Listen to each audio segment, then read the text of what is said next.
দেখো জিমি কী করছে।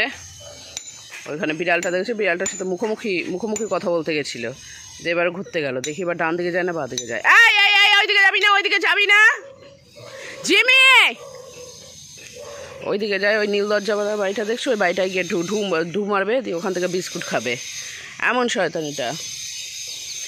এদিকে আয়, ওদিকে যাবি না।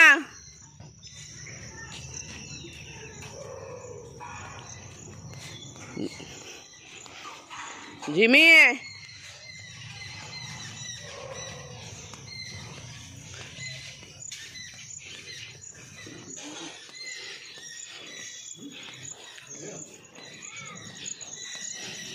ওইদিকে না, ওইদিকে না, যাও ওদিকে যাও, ওইদিকে যাও, ওইদিকে যাও, যাও ঘুরে আসো, যাও ওইদিকে, ওইদিকে, ওইদিকে।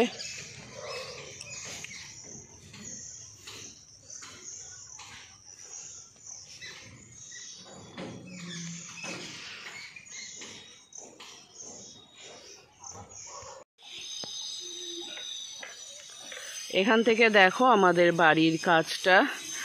বাড়ির কাজটা ওইখানটায় দেখো কতটা, ওই দিকটা করে ওপর দিকটা পুরো প্লাস্টার হয়ে গেছে।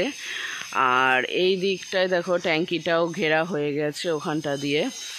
এইখানটায় তোমার বাড়ির কাজটা ঢালাই এগুলো সব কমপ্লিট হয়ে গেছে ওপর দিকটায়। এবার নিচ দিকটা সব ঢালাইয়ের কাজটা শুরু হয়েছে। আর এর এখনও জায়গাই পছন্দ হচ্ছে না। দেখেছো এই বসবে।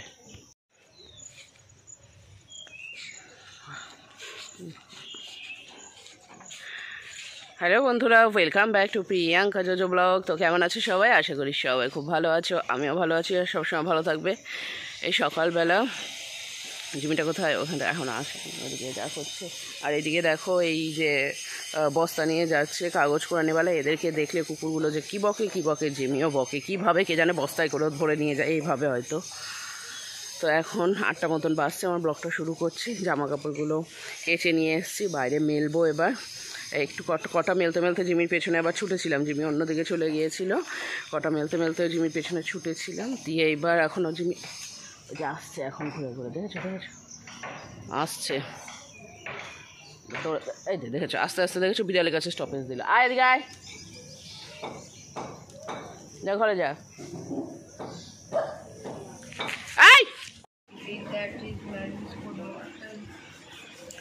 জিমিকে নিয়ে বাইরে ঘোরাচ্ছিলাম, তো হঠাৎ করে দেখলে চিৎকার করে উঠলাম, কারণ হঠাৎ করে জিমি তো বাইরে দিয়ে এই দিক দিয়ে আসছিলো, হঠাৎ করে দেখছি এই দিক থেকে দুটো কুকুর চলে আসছে, অচেনা কুকুরই চলে আসছে জিমির দিকে তেড়ে, প্রায় জিমিকে খেয়ে ফেলতো ধরলে।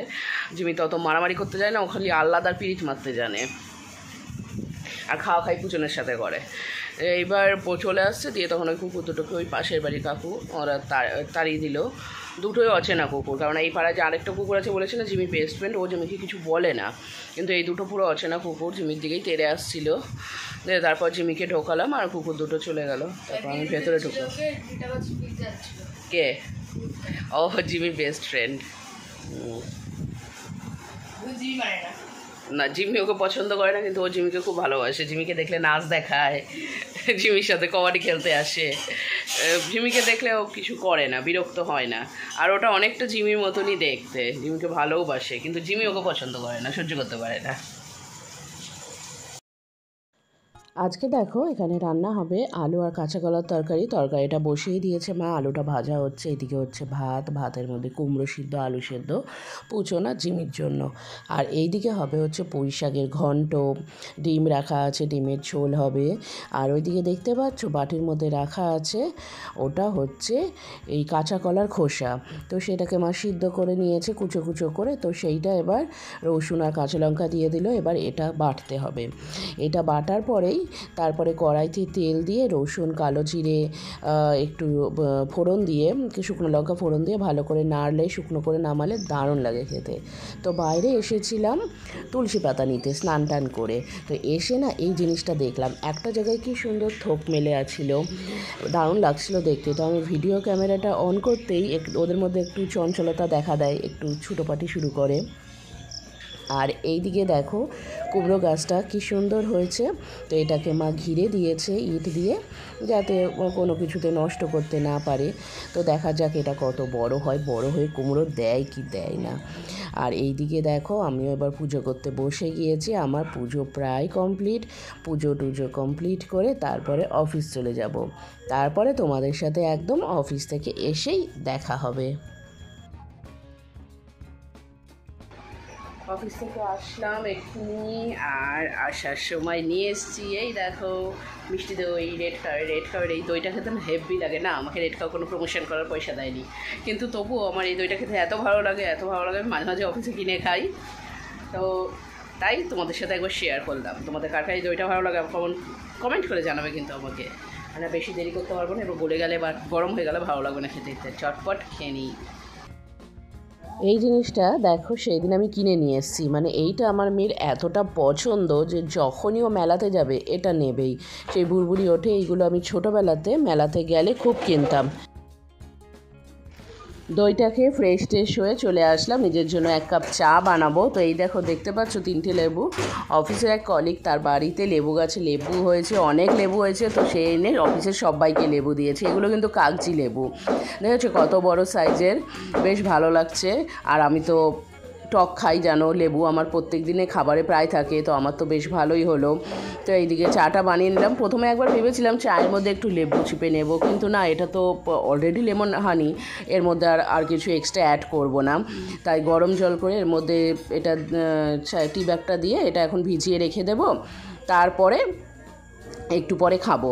তো মেয়ে হঠাৎ করে বলল আমাকে যে মাম্মি একটা ডিম পোচ করে দাও। ওর আবার ডিম পোচ ভীষণ ভালো লাগে, তো সেই কারণে আমি চলে আসলাম যে না, চাটা ভিজুক, ততক্ষণে আমি ডিম পোচটা বানিয়ে নিই। তো অল্প করে একটু ফ্রাই প্যানে তেল দিলাম, দিয়ে তার মধ্যে ডিমটা দিয়ে ভেজে দেব। তো আমি না সাদা তেল খুঁজছিলাম, কিন্তু সাদা তেলটা দেখলাম একদম বড় ডিব্বার মধ্যে আছে, ঢেলে রাখা নাই। তো হাতের কাছে ছোট সেই তেলের কৌটোটার মধ্যে সর্ষের তেল ছিল, তো সেই সর্ষের তেল দিয়েই ভেজে দিলাম।